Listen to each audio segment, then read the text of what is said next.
പ്രിയമുള്ള സഖാക്കളെ, സുഹൃത്തുക്കളെ, പുന്നപ്ര വയലാർ സമരം നടക്കുന്ന 1946 കാലഘട്ടങ്ങളിലാണ് പൂഞ്ഞാറിലെ വേലമ്പറമ്പിൽ വെച്ച് എന്നെ പോലീസുകാര്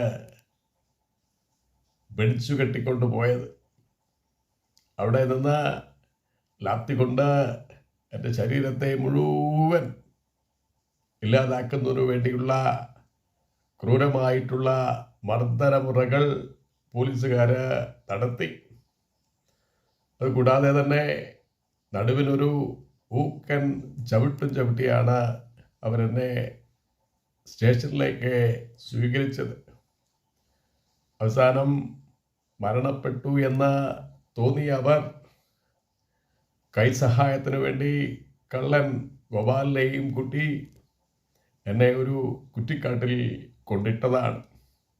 അവിടുന്ന് ജീവനുണ്ടെന്ന് മനസ്സിലാക്കി എന്നെ ആശുപത്രിയിലേക്ക് എത്തിച്ചു.